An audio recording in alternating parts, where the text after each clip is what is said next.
Hello everybody, welcome to another video. Today we are going to be talking and teaching one of the most important things in accounting and bookkeeping, which is source documents. This is for beginners who are just interested in accounting or have just started it as a course. I hope this video is helpful for you, and let's start. So, these are the chapters we're going to go through. We are first going to explain what source documents are.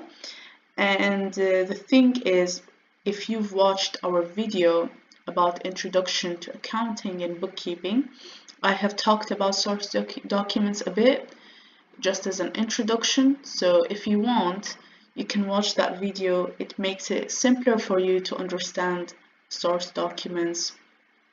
Then we're going to talk about sales invoice, purchase invoice, receipt, check counterfoil, credit note, debit note, and bank statement.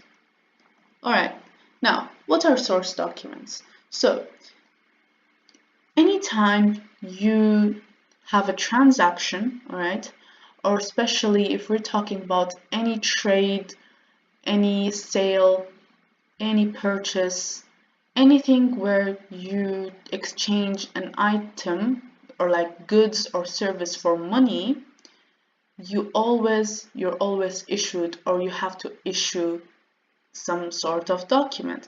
And the reason for this is to be as a proof. Now I will explain why we do this. So we're going to use an example. Let's say my business will be selling you raw materials, and this raw material is wood, and your business makes tables and desks. Alright, so what will happen here is that you are going to buy from me some wood, and let's say you will have to pay me £500. However, you say that, well, I don't have £500 on me right now, but can I pay you later? And then I say, yeah, sure, no problem. So then I will have to issue you a sales invoice and keep a copy of that with me, just in case, if, for example, to enter them into my accounts, so into my journal entries, I need to have some source documents, right? I need to have my sales invoice to look at the details, the money that someone owes me, to put them into my accounts. And in the same time, what if you did not pay me back the money in, let's say, about a year? Then that becomes a problem. So then now I have a proof of the sale on credit being happened on a specific date, so I can actually could sue you, or could get back the money that you owe me. So it's very good in different aspects, legal aspects, bookkeeping aspects, but most importantly, it's just a procedure that business people have to do, traders and all sorts of businesses. So we touched upon the sales invoice a bit, and we're going to expand on it. So anytime, for example, you have a business and someone buys something from you but wants to pay later, then you issue a sales invoice, meaning this sales invoice, right, after it's issued, so you make it, you give it to the person so that they read it, and then they remember how much money they owe you, and then you keep another copy of it with you just in case, so that you can use it into your journal entries. Alright, and usually what is included in a sales invoice is the date of the transaction. That's very important. Invoice number, so usually you will have a book of empty invoice papers. Each one with a number is numbered from 1 to whatever paper is the last one, is just so we can make sure. It kind of helps us to know how much sales on credit we've made or anything like this. So customer details, that's very important. Contact details of the customer. What if they did not pay us back? We need to call them, right? Description of goods, so what they bought, how much money did it cost, what was the quantity, unit price, all of these things. Total amount payable, so how much money they owe you, so that's the total. Usually it also includes discounts allowed and things like this. Payment terms, so for example, you are going to give them a duration of the time they are allowed to pay you back the money. So that's like if it's 30 days, which is the most suitable because you don't want them to pay you back the money in the next year. That is not very scalable and can cause issues, right? And then we also have the VAT or tax all the time. Not all the time, but usually most of the time, right? Now, what is the purpose? So we already talked about it being as a proof of the sale happening. It allows to us so that we can initiate accounts receivable, which is the accounts used for people who owe us money, used to record revenue in the accounting system because we have sold something, maybe we didn't receive the money yet, but that's still a revenue and we're waiting upon it, right?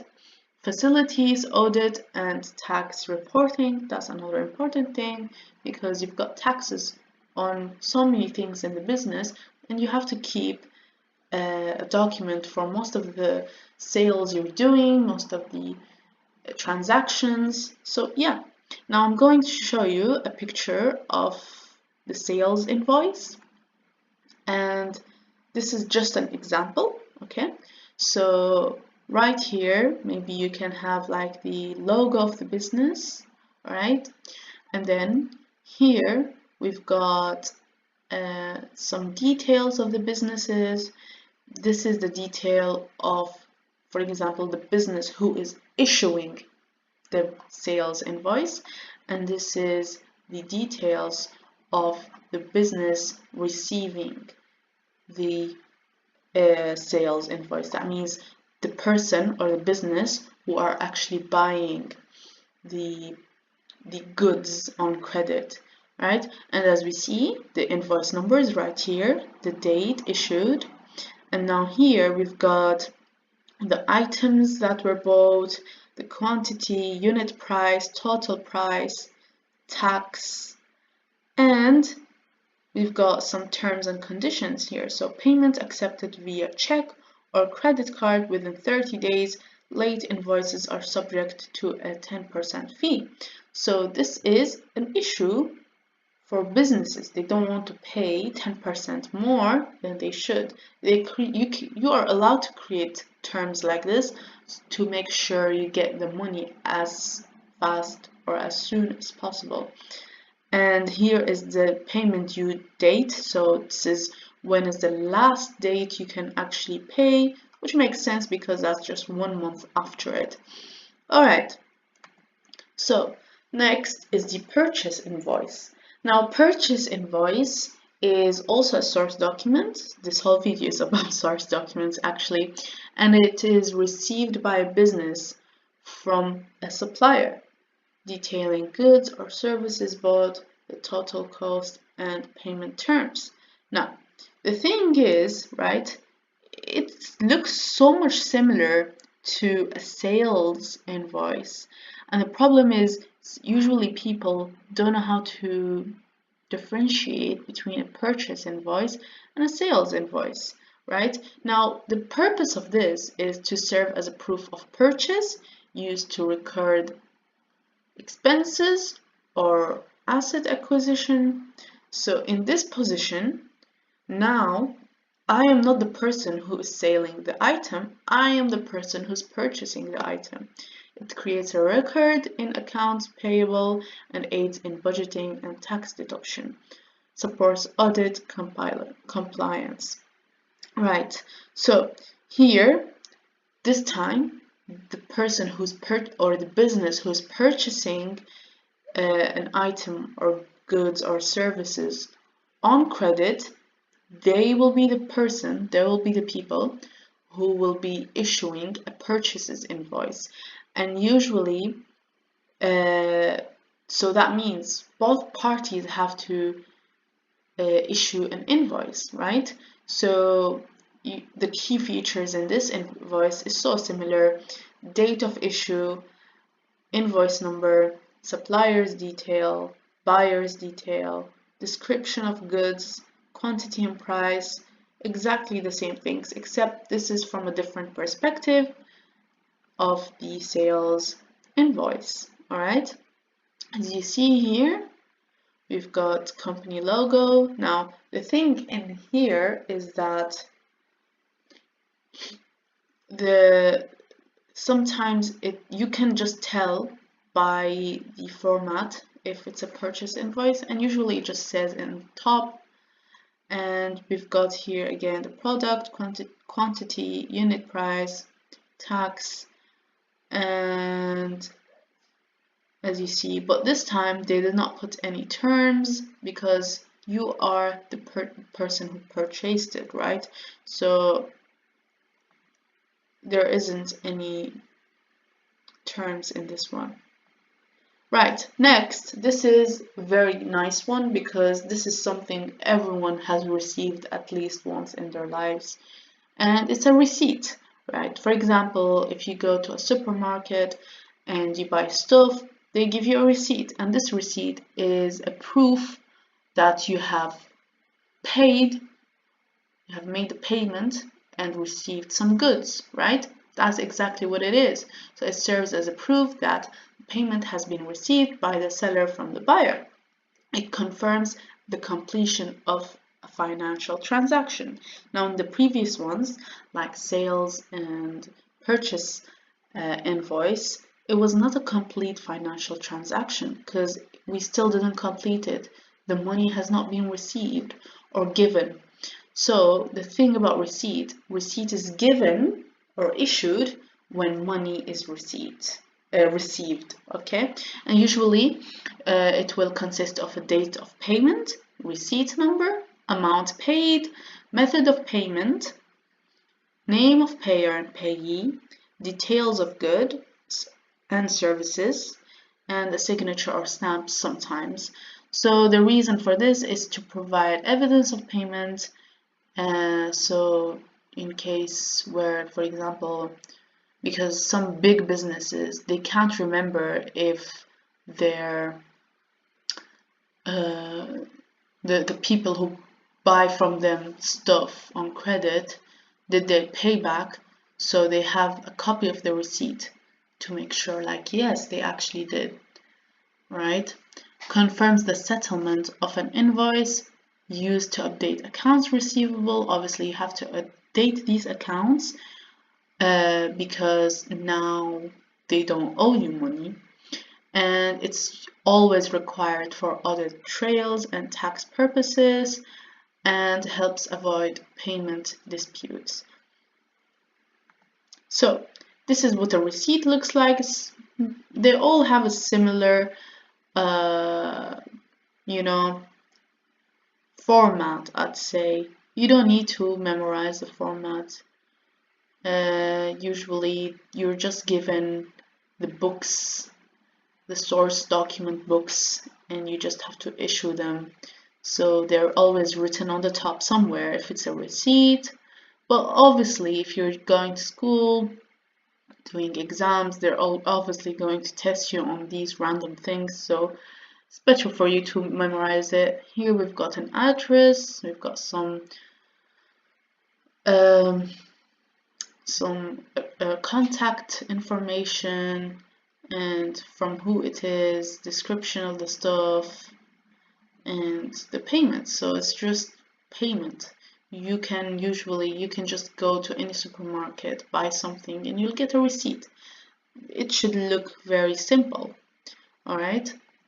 Now, this one is a bit of I would say confusing, but once you get it, it's alright. And it is a check counterfoil, or we just say check. Now, check counterfoil is just one part of the check. So someone keeps the counterfoil and the other keeps the other part. And we're gonna look at a picture of it, okay? So we use them. Why do we use them? Is to provide proof and record of payments made by check. Sometimes some payments are not made by credit card or cash, right? Because sometimes, which usually it would be back in the days, I don't think businesses do this still, but checks, all right, you still need to have a proof of the check, right? Just like a receipt, because when you have a receipt, it's not like the checks, when checks are given, right, they are not processed by the bank immediately. So you don't know if it's a legit check or anything. So you have to keep some sort of proof with you, like a check counterfoil, until some sort of time. Now, it also helps in updating the cash book, which is very important, assists in bank reconciliation, which we'll be talking about later, useful for internal controls and audit trails, and supports tracking of issued checks. Now, so this is an example of what a check looks like. Now, do you see this dotted line? Anything after the dotted line from here to the left is what the counterfoil is, all right? And we've got a check number here, we've got a check number here, we've got the person, the drawer, right? So the person who the check is given from, and the payee, the person who we are paying, and then we need to have the amount, not just in digits, but also in words, okay? And after that, usually you have seen where they say only, right? So £10 and 12 pence only, for example. And then we've got the date, that's important. Again, they wrote the payee here again, because remember, this part is the counterfoil, and this part is just another part of the, so who gets which one, right? Now, this part, right, this part will be kept with the person who paid with a check. And this part will be given to the person who the payment should be given to, okay? So the counterfoil is just kept with the person who paid. And it's not very complicated. Usually, like, I don't want to complicate it more than this, but I want you to get the clear image of it. And that's how it is. It's very simple, actually. You've got your account number here, obviously, sort code, and then check number, as we said. So, yeah. And then we got the credit note. Now, I've realized that this video is gonna get long. I apologize, but I'm trying to teach everything within the source documents in one video. So, credit notes. Now, a credit note is issued by a seller to a buyer, okay, to reduce the amount previously invoiced, usually due to returned goods, overcharging, or discount errors, okay? So sometimes some goods can be returned, just like when you go to a shop and you want to return something because it couldn't fit you. It happens in businesses as well. And sometimes mistakes can happen in a sales invoice. And so, for example, you didn't write the correct amount, overcharging has happened, or any type of error. A credit note is made, okay? It's just to adjust the sales invoice, right? Maybe your sales invoice was wrong, or it provides as a proof for sales returns or some pricing correction.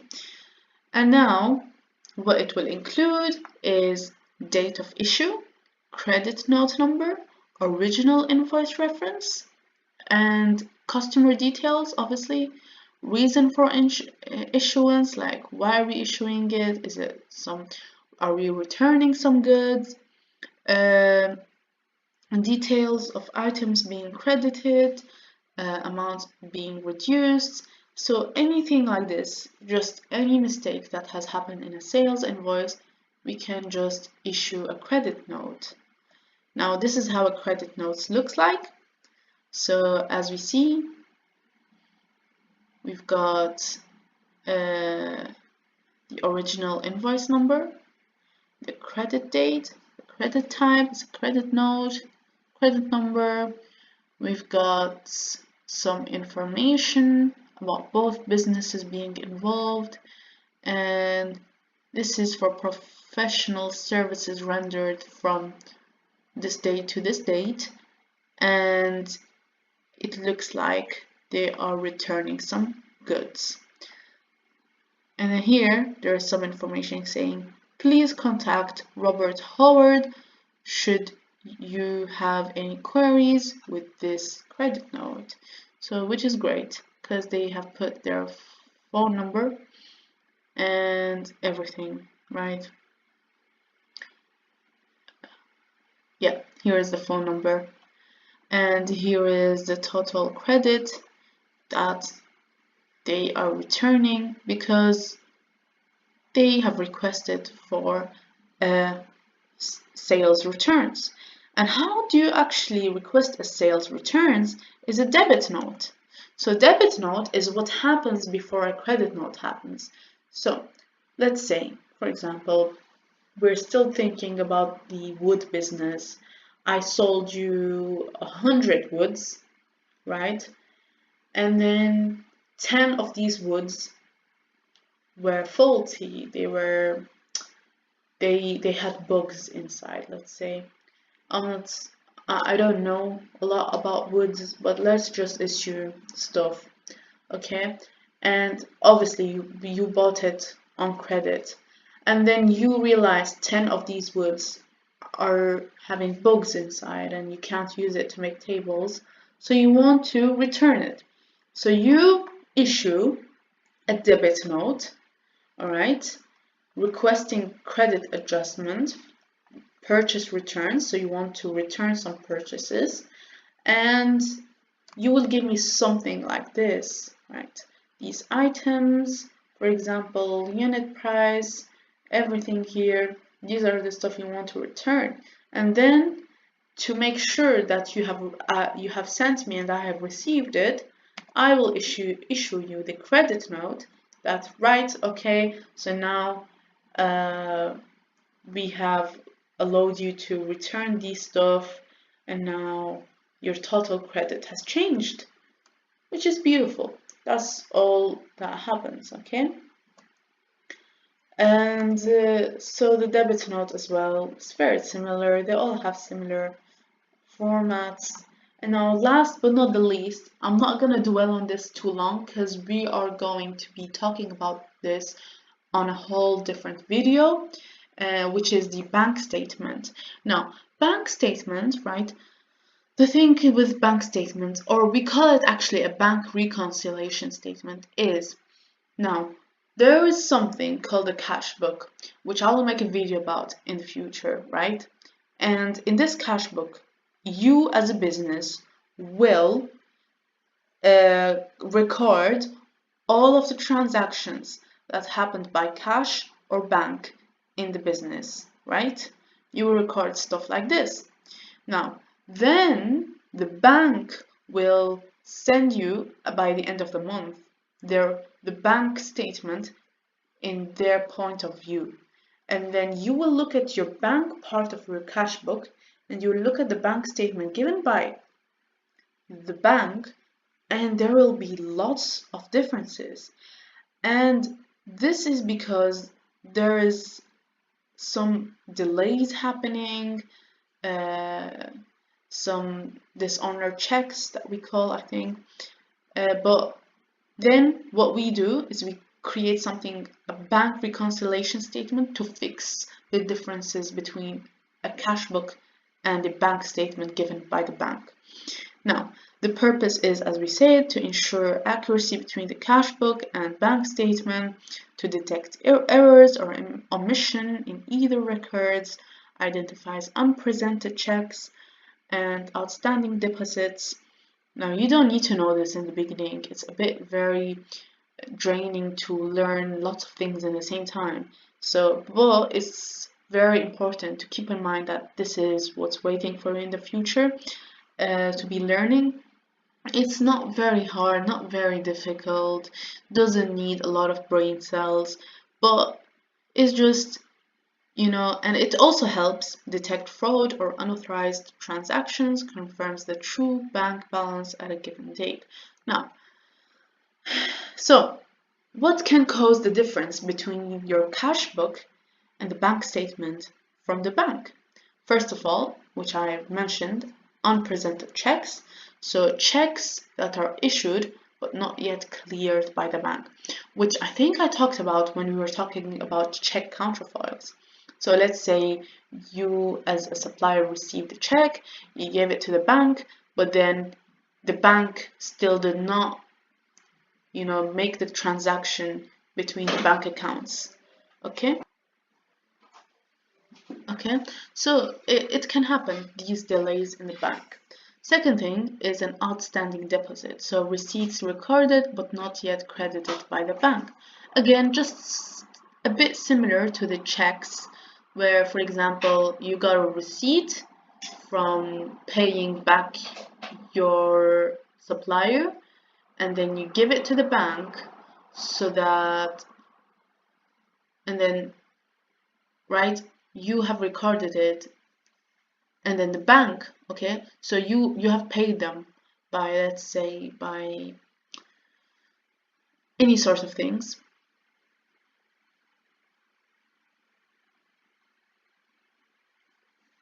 Okay, and then we've got outstanding deposits, so it's like receipts recorded but not yet credited by the bank, right? So you as a supplier, like maybe like something similar to the checks. And then we've got bank charges, so any fees deducted by the bank but not in the cash book. So usually you wouldn't know what fees are going to be deducted by the bank because they calculate it for you, and those charges are not in the cash book, right? You don't put them in the cash book, so you will do some adjustments on that as well. And then we've got direct debits and standing orders. So let's say you pay your internet or electricity on a monthly basis, you will usually set up a direct debit. That means you don't need to call the bank to pay that money monthly. They will do that for you automatically every month.